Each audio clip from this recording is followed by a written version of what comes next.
Do you ever feel like you are in the wrong body? Trapped in a situation you can't control, or just completely helpless?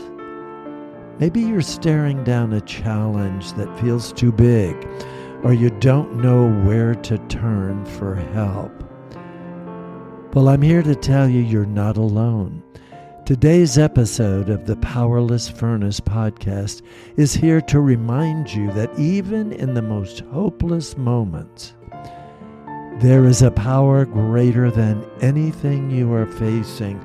God lives in you, and He's got your back.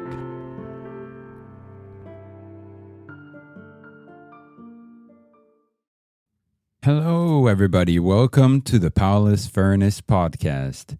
And today, as always, we're going to have an amazing podcast where again and again and again, we're going to see God working in ways that we would not think. And every single time we look back and we're like, oh, it makes sense. God is there. But man, in this story, you guys will hear just God working consistently, and the speaker, I'm not gonna say his name yet, but the speaker really just kept getting pulled back by God, and it's definitely a story of victory where God finds the glory. So, would you like to introduce yourself? Good morning. My name is William Allen, and I was transgendered for 30 years. And during that time, I destroyed relationships. I deceived many, and I gained new relationships under false pretenses. And then I came to Christ. Amen. And now I'm living as God designed me. Amen. Yeah. Amen. Well, thank you for coming.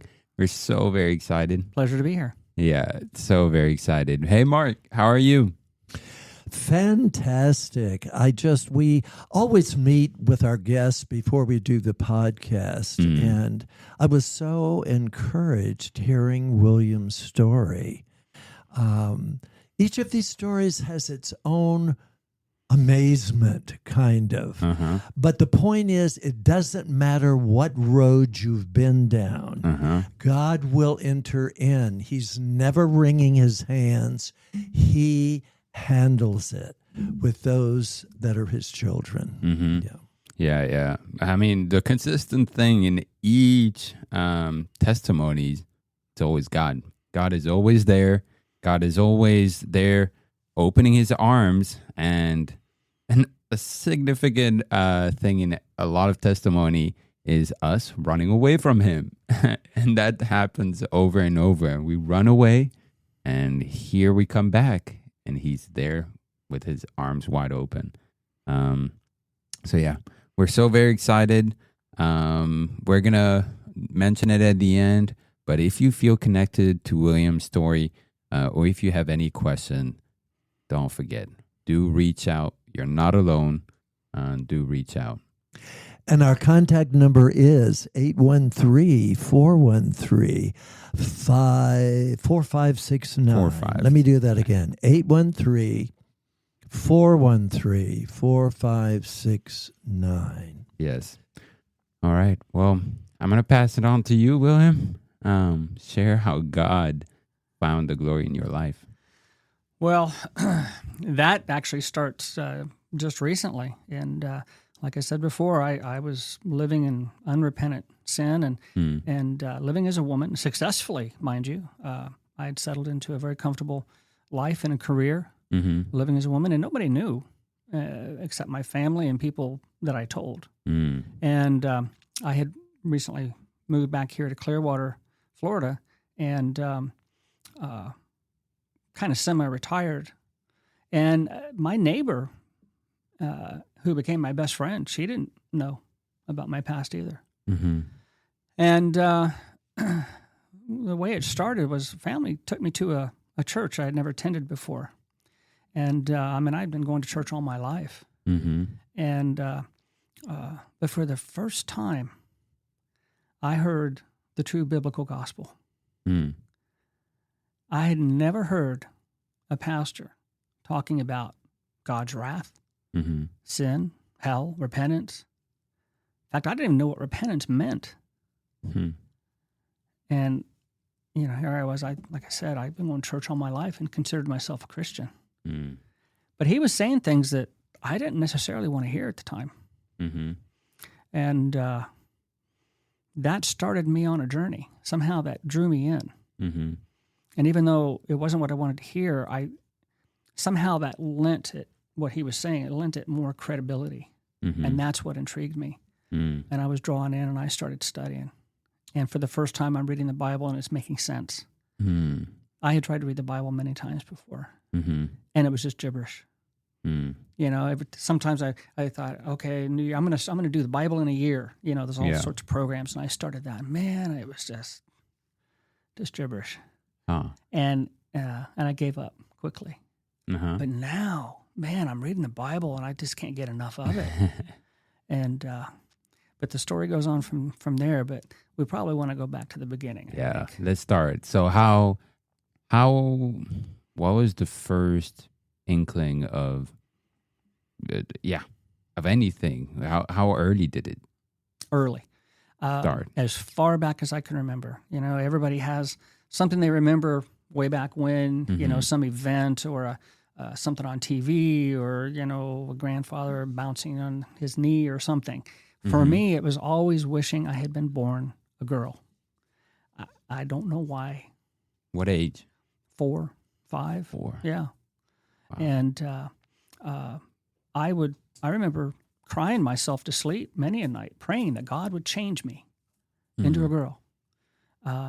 Even back then we went to church and I'd go to Sunday school and I knew about God Mhm. and Jesus and he was real to me. I believed he was because my parents said so and people at church said so. And I was a child and I believed that. And I would pray to God that he would change me into a girl. Mm. And the way I felt too, I also thought this isn't right. Something instinctively told me this isn't right. So I never told my parents. I could never tell anybody. I kept a secret. So like when you would go to your room or wherever and cry Yeah. yourself to sleep, your parents never knew No. of those? No. And my bedroom was upstairs, and outside of my bedroom was a walk-in closet where my parents put all the clothes they never wore anymore. Mm-hmm. And, like a lot of kids do, I played dress up. Mm. But I dressed up in my mother's clothes, not my father's clothes. Mm. Of course, they never knew that. I did that in secret. Mm-hmm. And I just would get in my head. And if you had known me back then, you would never have guessed that I was like this. I was a typical boy growing up in the 1960s in the Midwest. Mm-hmm. And, we rode our bikes and built forts and climbed trees and got into all sorts of trouble. And we blew things up. And I was in scouts and we camped and did all sorts of things. Mm. And but at night, that's when I had my time, Mhm. and it was a little disconcerting at the time. And I even thought I believed that God could actually change me, and maybe He would if I prayed hard enough. Wait, so you knew of the presence of God, or maybe not fully Yeah. presence? Well, You knew? I never really felt His presence, but Mhm. I just knew there was a God because adults told me that. Yeah. Keep in mind, I'm 4 or 5 years But old. that's the thing. It's My parents also told me about Santa Claus uh-huh. Yeah. and the Tooth Fairy. Yeah. And in So the you'll- book, you'll there's pray a after. story about that. So, Uh-huh. but yeah, I believe because that's what I was told, and so I would pray to God that He would change me. But I also had the forethought that what if He does change me into a girl? Mm. How am I going to explain this to my parents? That thought actually crossed my mind as a child. Mm. So that was life as a kid and growing up. And I was in the Cub Scouts and the Boy Scouts, and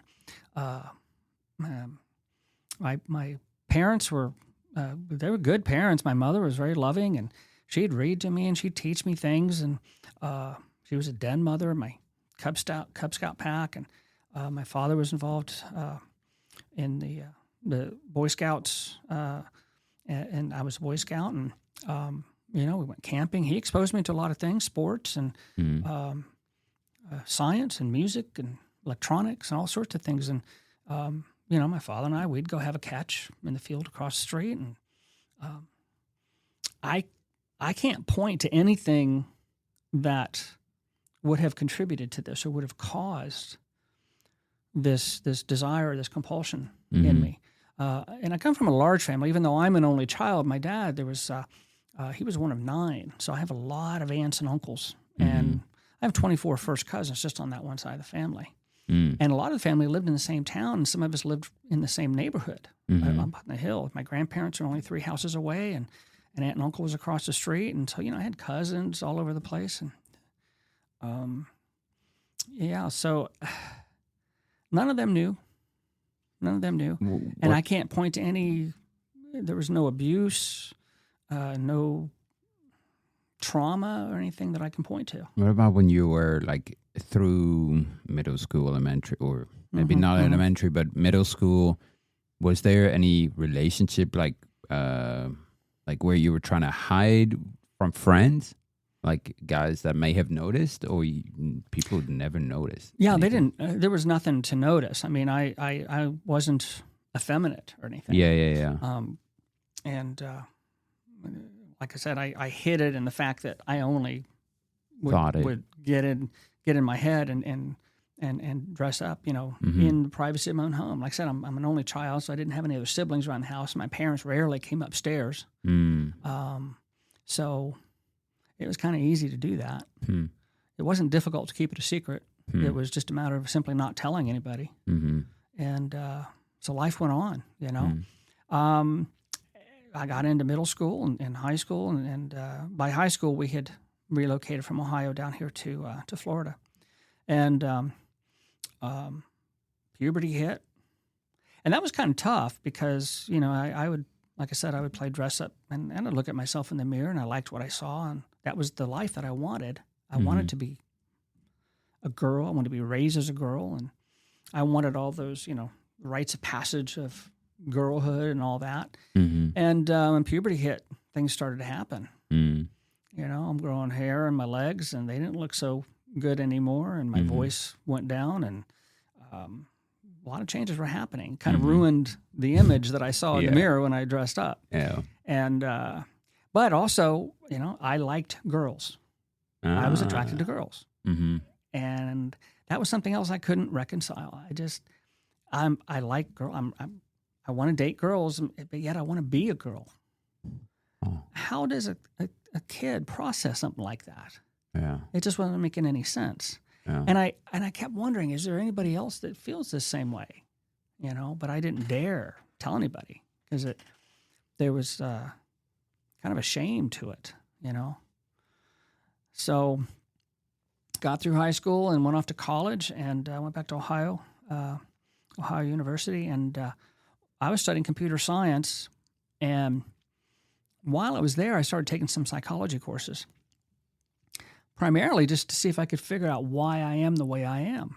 Wow. So you went almost to college to study that, to figure, was that the intention to go study that? No, the intention, I was studying computer science. That was my field. Yeah. And I was there. But while I was there, you have to take some electives in different subjects. Yeah, but that class, you wanted it to help you? I chose to take some electives in psychology, Yeah. Specifically so I could maybe Understand. figure out, I could have taken the classes in anything, really. Yeah. But I thought, well, let me take a couple of psychology classes. Maybe I'll learn something about this. Yeah.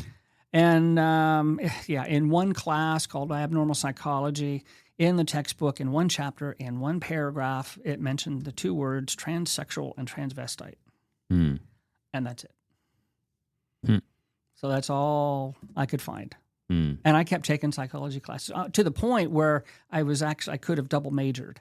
It came down at the end. I needed one more psychology class to get my major, but I already had an engineering job lined up. And I didn't want to have to stick around for the summer to do that class. And the only thing you can do with a psychology degree is keep going back to school. So I didn't want to do that. So I took a minor. But I moved out to the Pacific Northwest to Portland, Oregon, where my first job was out of school. And of course, now I'm living on my own.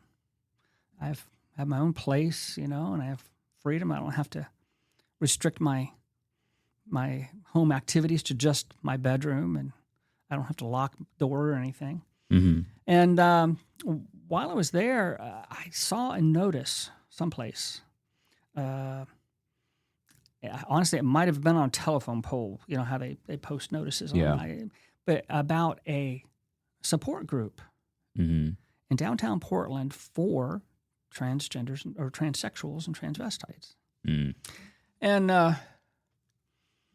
keep in mind too, this is the 80s, mid 80s, and back then those were basically the only two categories that we had. The words transvestite and transsexual. And like today, they keep making up new words all the time.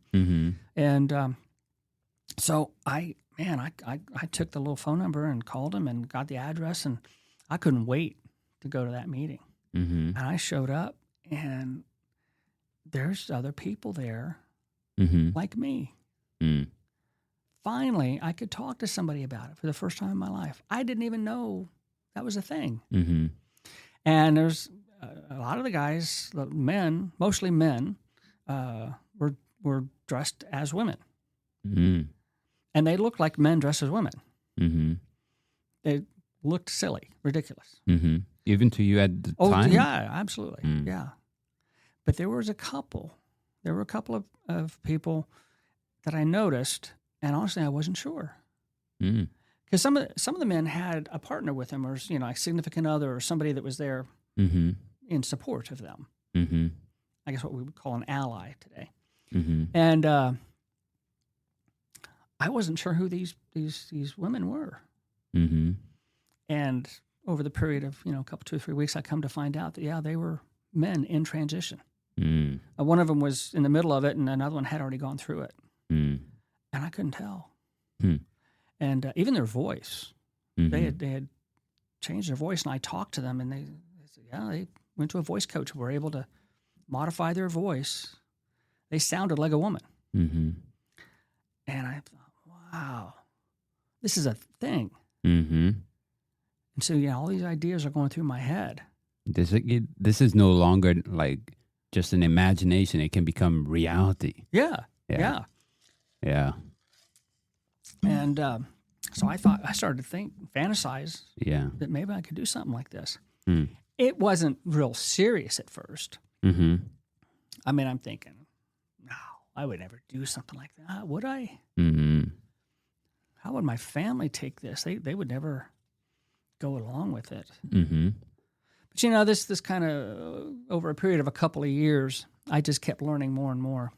During that period, your parents still don't know anything? No. My parents lived here in Florida.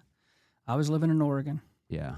And, we'd still write letters back in the days when we still wrote letters and made phone calls, and we had to pay for them. So you couldn't just talk forever like you can today. And long distance cross country, those were real expensive phone calls. But we tried to keep in communication regularly, and my parents loved me, and I loved them, and I knew the sacrifices they made for me. My parents, they were, I guess, just well off enough that I couldn't get any financial aid for school or scholarships, financial, those types of scholarships. But they were poor enough that, man, it really hurt. And they couldn't afford it, really. And, we talked a lot, and I wanted to go to college, and they told me how much they could contribute, and it wasn't the full amount. And so I worked a lot prior to going, and during the summers. One summer I had 4 part-time jobs that totaled 80 hours a week. Oh, wow. And then while I was at university, I held down a full-time job in the computer center as a consultant. And I worked at a sorority house as the houseboy for my food. Oh, wow. Right? So I'd show up, half an hour before mealtime, and I'd do work around the house, fixing things or, packing the pantry or, doing whatever. And then I got to eat there. Yeah. Wow. And that's how I got my food. Wow. And plus I held down a full load of courses. Yeah. And, So, that was kind of my mentality. My folks, my father instilled in me a good work ethic and all that. So I'm going to these support group meetings, and I'm holding down my engineering job and starting to experiment. Mm-hmm. And there came a day where I went for the first time to that meeting, Mm-hmm. dressed as a woman. Mm. And I had watched the others, Mm-hmm. noticed the little things, right? Mm-hmm. And I didn't want to show up Mm-hmm. doing it, just this part way. I wanted to really put a full effort into it. Mm-hmm. And I did. And I showed up, and some of them didn't recognize me. And I'm not saying I passed as a woman at that point, but I got compliments. Mm. And some of them said that they were kind of jealous. And they were saying things like, if you ever did transition, you wouldn't have any troubles. I got small hands, small feet. Mm-hmm. One of them made a comment about my nose, it was just, cute or something. Uh-huh. And, of course, very unlike the way I look now. I'm in my 60s, but, Yeah. back then, and I had shapely legs and the whole thing. Uh-huh. And those compliments, oh, man. Yeah. We hear today, we hear this phrase, gender affirming care, Uh-huh. and affirmation. Yeah. That's what it was back then. Affirmation, I made the comment earlier, affirmation is like crack. Uh-huh. Got to have it, can't live without it. Where can I get some more of it? Mm-hmm. It encourages you to go to the next step, Mm-hmm. right? It opens up your mind to the possibilities. Yeah. It makes you more willing Yeah. to go to that next step. Yeah. And when I got that affirmation, man, it was wonderful. Yeah. And I kept working on it. And then, they would have events every now and then, like a big Christmas party at a downtown hotel, very swanky Mm-hmm. thing. And I'd go to those, and I really get dolled up. And something that is pretty hits is you're saying it's a support group, Mm-hmm. but it's more of a affirming group. Yeah. It's not really yeah. supporting you to see, like, how can we help you, how Right, figure this right, out. It's right. more, do whatever you want. It's not a We're- support group in trying to help you get away from something, certainly. Yeah. Yeah, they were there to. It was like-minded people getting together Mm-hmm. and helping each other. At the time, I would have said helping each other live, and you would hear things like, be their authentic selves, Mm. which makes no sense. That's just a big contradiction. Mhm. How can you be your authentic self, your true self, when you want to change everything about you? Mm. The transgender movement is just so full of those types of contradictions. Mm-hmm. Transgenderism is immutable, they say. But then they turn around and say that gender is fluid Mm. and it's on a spectrum. Mm-hmm. It's just a social construct. Mm-hmm. So many contradictions. Mm-hmm. But, back then, it was what I would have thought of as a support group. Yeah. It was supporting and helping you to accomplish your goals. Yeah. And, so I was doing this. I was I was surviving. I was able to focus on work if I could have that outlet. Mm-hmm. It started off early in life. I just had to have that dress-up time, that pretend time to get in my head. Mm-hmm. And then that kept growing. Mm-hmm. And now I have to go out in public Mm-hmm. and present this new persona and work on this. And that was the outlet. And it allowed me to get on with the rest of my life. I was still able to get my work done. Mm-hmm. And, And you would go to work, Mm. but also start like dressing differently. No, I was still dressed in the same work. Okay. No, I didn't do anything like that. Yeah. Nobody knew. I didn't want to Uh-huh. let anybody know. And like I said, no, if you had known me then, you would never have guessed I was doing anything like this. Mhm. I wouldn't say that I was overly masculine or anything, but I certainly wasn't feminine. Yeah. Yeah. Then one day one night actually I think it was 85 or 86, I think it was 86, I was headed back to Ohio to go to a family reunion. And I got on the plane in Portland. The flight originated in Seattle. Eastern's Moonlight Special. Yeah, you might know Eastern Airlines. You might remember that one, but you don't, No. Jordan. And but they had this thing called Moonlight Special. It was an all-night flight, and it originated in Seattle. And I got on the plane in Portland about midnight, and there were 3 seats available. I was like the last one to get on the plane. There were only 3 seats left, and one was next to a guy smoking a cigarette. And yes, there were days when we could smoke cigarettes Wow. on planes. Yeah. And I didn't want that. And then the other one was next to this large woman that was occupying half of the empty seat. Mm-hmm. And then the other one was next to a girl. I could tell it was a girl. She was leaned over looking down at something, like she was reading something. And I just went over and asked, I said, excuse me, miss, is the seat taken? She said, no. And I said, may I? And she said, yes. And honestly, I was just looking to get a good night's sleep. Mm-hmm. The flight was going to Houston, where we would both change planes. She was on her way to Atlanta, and I was on my way to Ohio. And I asked her the obligatory questions: "How you doing? Where are you headed?" Yeah. And then I wanted to go to sleep, but no. We talked the whole way to Houston, Oh, wow. and we had such similar upbringings. Our families were so similar. It was very strange. I mentioned earlier, my father was one of 9, and one of his brothers had 6 sisters and 2 brothers, but one of his brothers died shortly after childbirth. Mm. And it turns out her mother was one of 9, Mm. 6 brothers and 3 sisters, Oh, wow. and one of them died shortly after childbirth. Oh, wow. My family came from the hills in West Virginia, and her family came from the hills of Virginia. They were 100 miles apart on opposite sides of the Blue Ridge Mountains. Mm. Wow. And just such similarities in Yeah. our families. We talked about our upbringings in the church, being part of the youth group and the choir, and we had gone on choir trips in the summer, choir tours around the country and stuff, and all the same thing.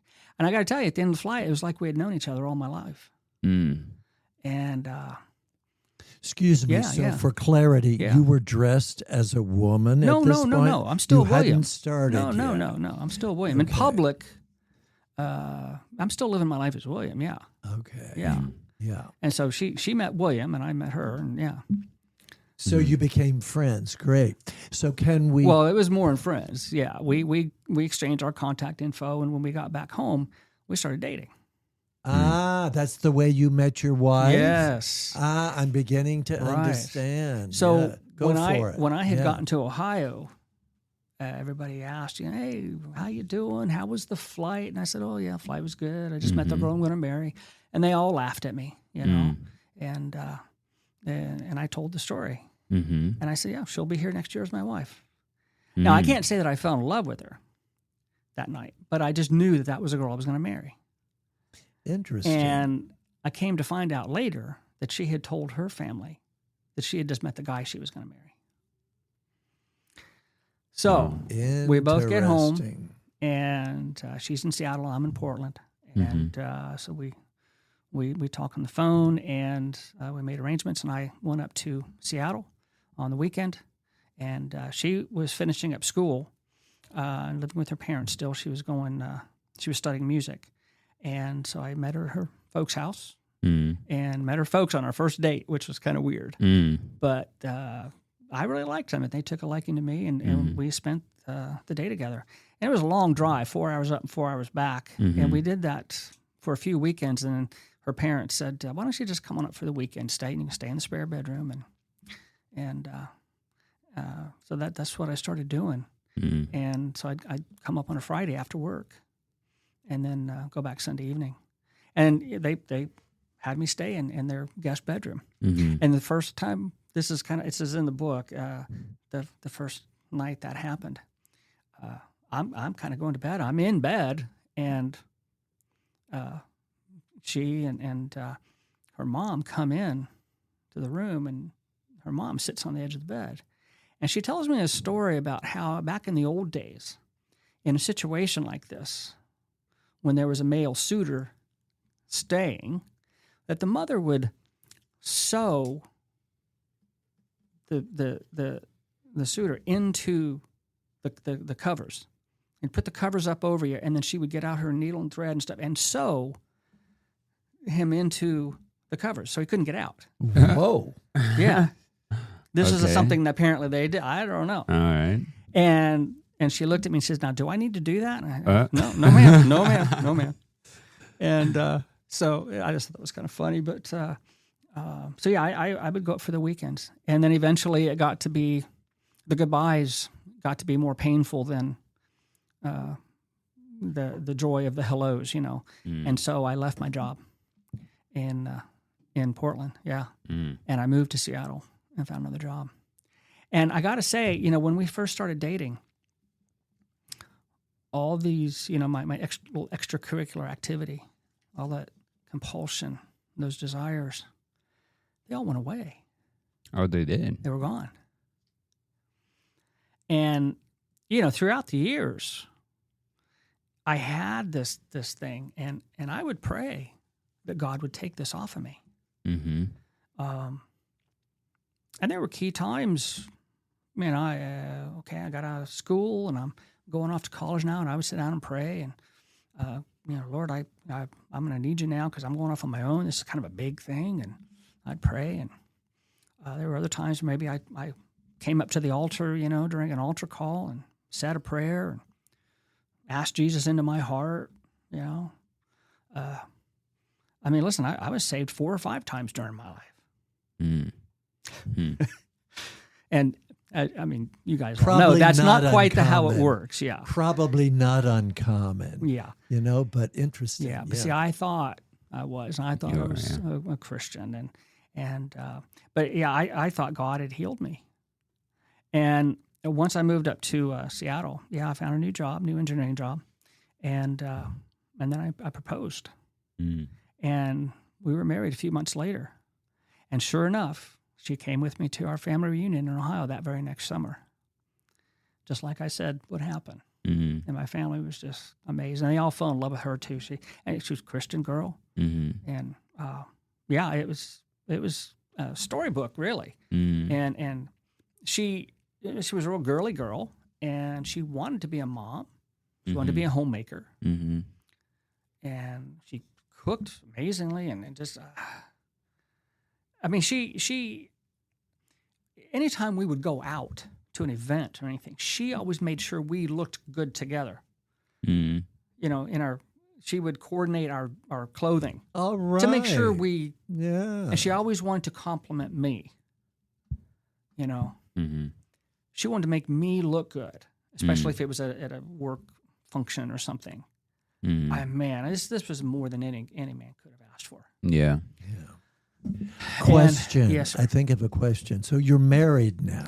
So we got married, yeah. Did you have any challenge with intimacy, or did that happen? Oh, yeah. No challenges at all.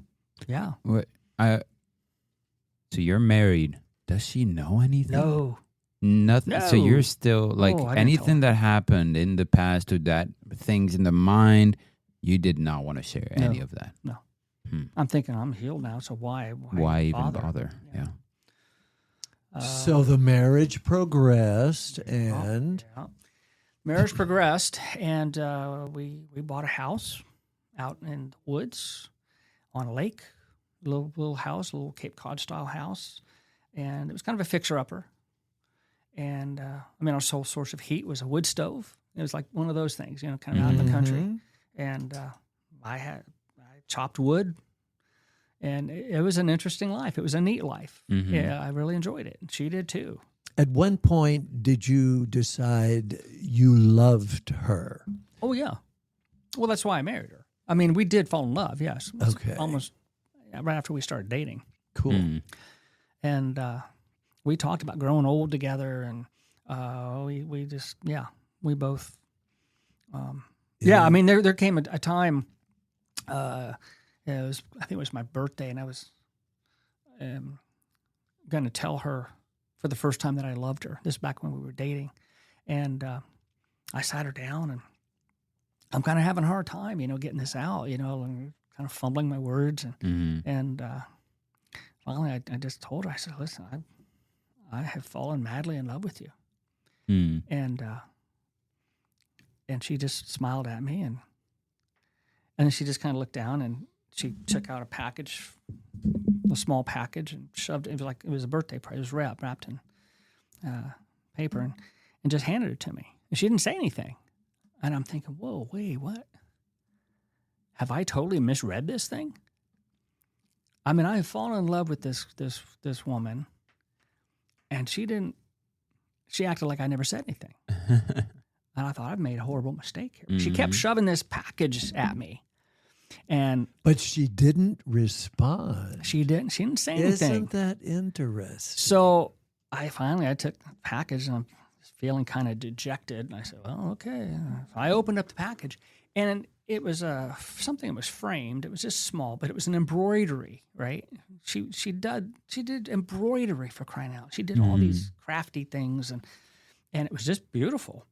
And it was kind of flowery around the edges, but it had some words, some text. And I took a close look at it, and it said, "With deepest adoration, I give you my love." Mm. That was her response. Okay. Yeah. And I just, man, I couldn't even look at her. I just kind of fell forward and just kind of leaned the top of my head into her shoulder, and she put her arm around me. Yeah, I mean, I thought, man, she dejected me, but then she just, she hit me with that. So that was pretty powerful. But yeah, we fell in love early on, and so that marriage was good. Yeah. And what? 2 years go by, man, it was fantastic 2 years, and everything was about being a couple, We met new friends as a couple, and the other friends were couples. It was a whole different lifestyle for both of us. And we talked about kids and grandkids and getting old and all that. Well, in the third year, my old nemesis came back. And do you know what caused that? Do you have any idea? Nope. Just out of the blue. It just started hitting me. I don't know if it was because the novelty of, falling in love and getting married and starting a new life. Maybe that was starting to wear off a bit. We were settling into our new lives together, and it was becoming a little bit more routine, perhaps. I don't know. But yeah, it came back with go ahead. It was becoming a little more routine, perhaps. Yeah. Interesting. Yeah. Interesting. What impacts relationships? Oh, yeah.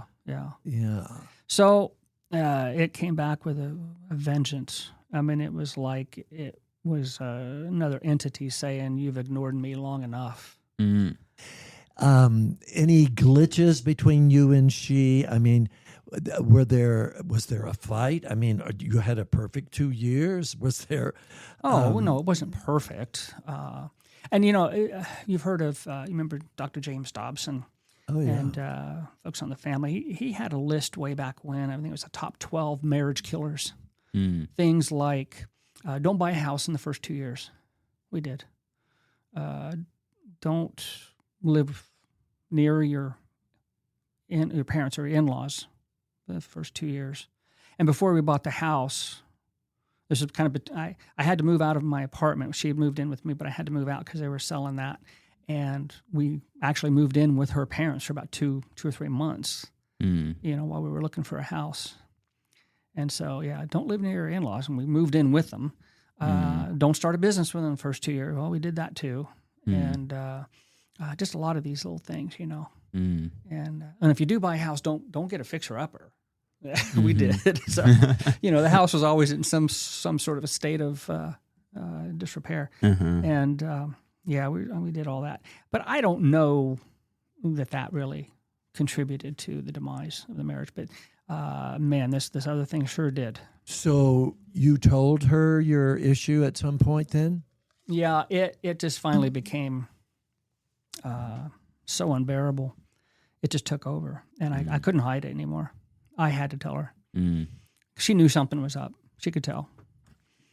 And I told her I'd been dealing with it all my life, And you hadn't heard from some of your transgender folks that caused you to go back there? No. In fact, they were down in Oregon, and yeah, I never had any contact with them at all. So the work of Satan, uh, the work of the enemy, Yeah. to lie to us, and all of a sudden, mhm, for no apparent reason, mhm.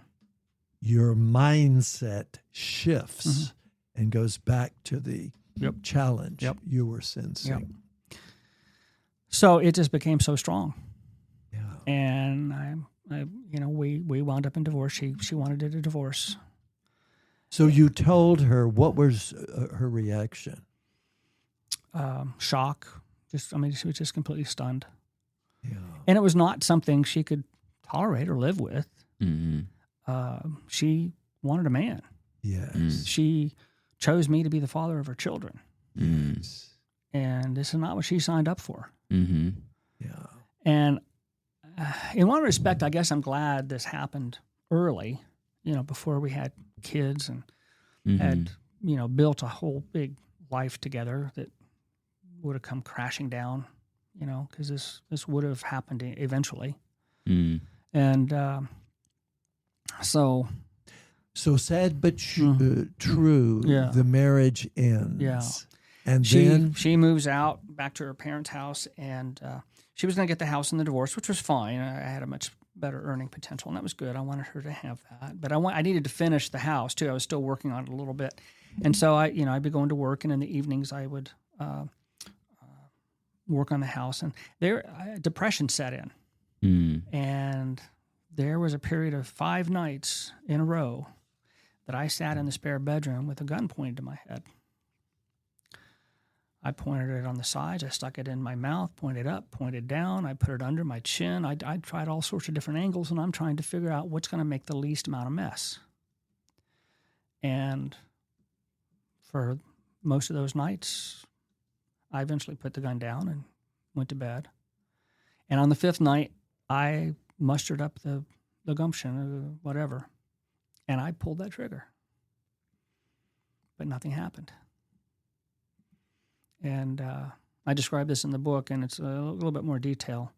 But, it's as if there was an equal and opposite force pushing against my finger, preventing me from pulling that trigger down. And it just didn't happen. I fired that gun later. I tested it out. There was nothing wrong with it. So I don't know honestly, I don't know if it was just my mind playing tricks on me. I don't know if it was truly divine intervention. Well, either way, it probably was divine intervention. But I managed to get through that period, and I was still working, so I just kept on working. I moved into, I got the house finished, and she put it up for sale, and I moved into a boarding house in Seattle. So I had my own bedroom in a house with 7 other housemates. And that was probably a good thing at the time to not be alone. But I made some new friends. And I started seeing counselors because I really wanted to make this thing go away. I mean, it was just ruining my life. And most of them didn't know anything about the subject, really. They didn't know how to treat it. I saw one counselor, he wanted me to be part of a group session of sexual addicts. Really? Okay, well, I went to that, and man, I'm so sorry I did. I heard things in there that I wish I'd never heard of. Things that I never even knew were a thing. And I never went back to that. That was not the right place for me. And I also started seeing some pastors. I started calling up other churches. I was going to a church, but and I actually started going to a different church because my wife and I were members of a Lutheran church there. She was the choir director. Remember, I said before she had studied music, and she had gotten a job as the choir director. And I sang in her choir, and that's the church we were married in. And so I stopped going there, obviously, and started going to another church. But I would call up pastors from other churches and just ask, can I come in and just talk with you for a few minutes? And so I'd go in, and they didn't know what to make of it. I told them my situation, and I'm trying to make this go away. I've prayed about it, and they just didn't know what to do.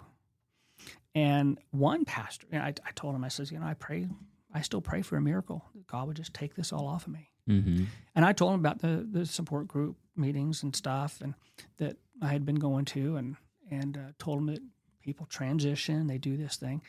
And he looked at me and says, well, maybe this is the miracle.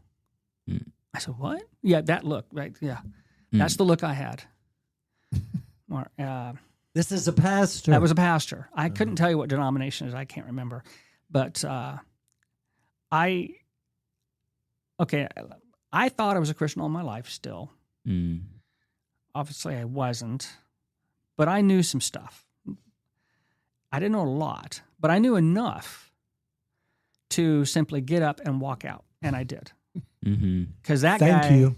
Yeah. Even I knew that God would not want me to do that. Yeah.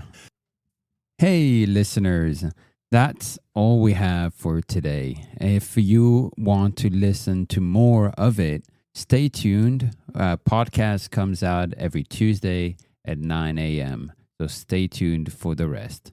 See you. Bye-bye. Thank you so much for tuning in. If this episode spoke to you, don't stay silent. Reach out. Whether it's someone close to you or to us directly, you're never alone. And if you need a safe, confidential space to talk and to be heard, please don't hesitate to call us at 813-413-4569. Whatever furnace you're facing, no challenge is too great when we stand in the truth of God. We want to leave you with the most important truth there is. God created us in His image to know Him, walk with Him, and glorify Him. But every one of us has turned away and followed our own desire. Because of that, we've all sinned, and the just consequence of sin is death. But God, in His incredible mercy, didn't leave us there. He sent His Son, Jesus, fully God and fully man, to live a sinless life and take the punishment for what we deserved. On the cross, Jesus bore the full weight of our sin, and 3 days later, He rose again, conquering death once and for all. When we put our faith in Jesus, believing He died for our sins, and confessing Him as Lord, we are saved. From that moment on, we walk with Him daily, not perfectly, but purposefully, because He made a way. Through Him, we are made new. Through Him, we have hope. Through Him, we have eternal life. Until next time, keep standing firm in the fire. You're never alone. God is with you. And in Him, the furnace is powerless.